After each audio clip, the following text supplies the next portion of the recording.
یہ صحن تھا جہاں سپاہیوں نے فوج کے کمانڈر، جسے فوج بخش کے نام سے جانا جاتا تھا، اپنی فتح کا جشن منایا۔ خواتین کھڑکیوں سے جشن کا نظارہ کرتی تھیں، جنہیں جاروکس کہا جاتا تھا۔ جلیب چوک کے دائیں طرف سیلا دیوی کا مندر ہے۔ مندر میں سنگ مرمر کے پیچیدہ نقش و نگار کے ساتھ ایک ڈبل دروازے کے داخلی دروازے ہیں جو چاندی سے ڈھکے ہوئے ہیں۔ مندر کے اندر موجود بت کو جیسور، بنگال کے حکمران راجہ مان سنگھ نے 1604 میں ان کی شکست کے بعد پیش کیا تھا۔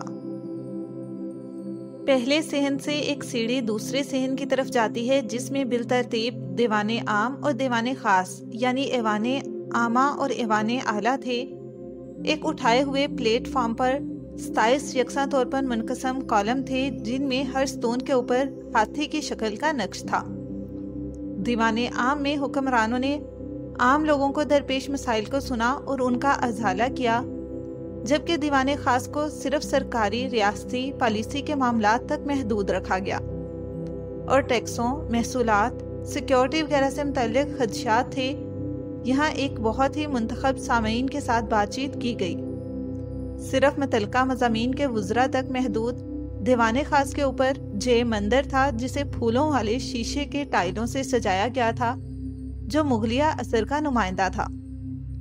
گنیش پول سے داخل ہوتے ہوئے شاہی خاندان کے افراد اور ان کے ساتھیوں کی رہائش گاہ نظر آتی ہے۔ دیواریں موزیک اور کندہ شدہ مجسموں سے ڈھکی ہوئی ہیں۔ اس صحن میں مشہور شیش محل ہے، جسے راجہ مان سنگھ نے 1727 میں بنایا تھا۔ یہاں فتوحات اور تہوار منائے جاتے تھے۔ راجہ مان سنگھ اول کا محل بھی تیسرے صحن میں واقع ہے اور دربار کا قدیم ترین ڈھانچہ ہے۔ یہ 1599 میں مکمل ہوا تھا اور اسے مکمل ہونے میں 25 سال لگے تھے۔ اس محل سے نکلنے کا ایک سیدھا راستہ تھا جو امر کے قصبے کی طرف جاتا تھا۔ قلعہ کے مغربی حصے میں واقع تریپولیا دروازے سے داخل ہوتے ہوئے زنانہ ڈیوٹی کا مشاہدہ کیا جا سکتا ہے۔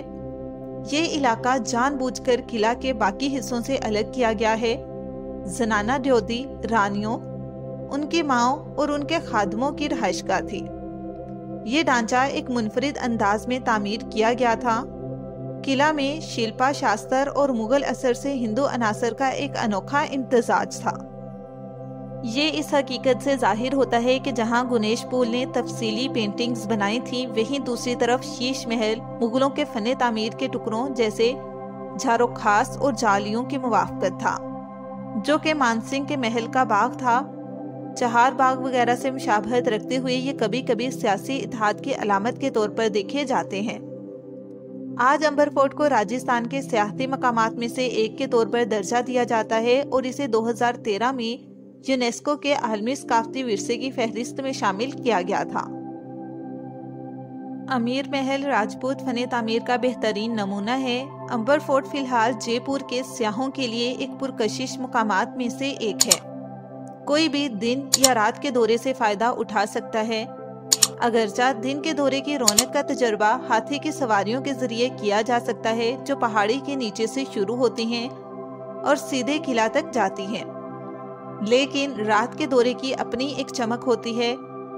سیاحت کے لیے ایک گائیڈ کے ساتھ جایا جا سکتا ہے جو محل کے ہر ایک کونے تک لے جاتا ہے اور قلعے کی تاریخ کو دیواروں پر نقش و نگار اور کندہ کاری کے بارے میں مخصوص تفصیلات کے ساتھ متعارف کراتا ہے۔ کوئی بھی پہاڑی کے نیچے تک گاڑی چلا سکتا ہے اور یا تو قلعہ تک چل سکتا ہے یا شاہی شان و شوکت کا تجربہ کر سکتا ہے اور ہاتھی پر سوار ہو کر قلعہ تک جا سکتا ہے۔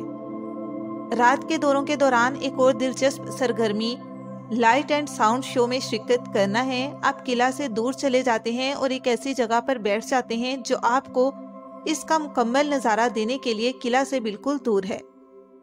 لائٹ اینڈ ساؤنڈ شو میں مقامی لوک داستانیں، کہانیاں اور خرافات شامل ہیں اور آہستہ آہستہ خود قلعہ کی تاریخ تک پہنچ جاتے ہیں۔ اس میں بادشاہوں کی تاریخ اور لڑی جانے والی جنگوں کی داستانیں پڑھی جاتی ہیں، راجپوتانہ کی شان و شوکت اور شاہی زندگیوں کو جو انہوں نے گزاری۔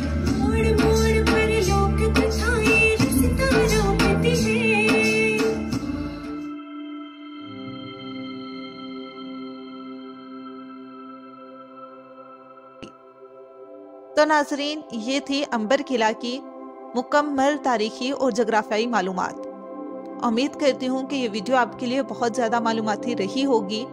تو اگر آپ کو ہماری دیگر ویڈیوز کی طرح یہ ویڈیو بھی پسند آئی ہے تو اس ویڈیو کو لائک کر دیں، اور مزید ایسے ہی ویڈیوز کو دیکھنے کے لیے ہمارے چینل سب کانٹیننٹ کو سبسکرائب کر دیں۔ شکریہ۔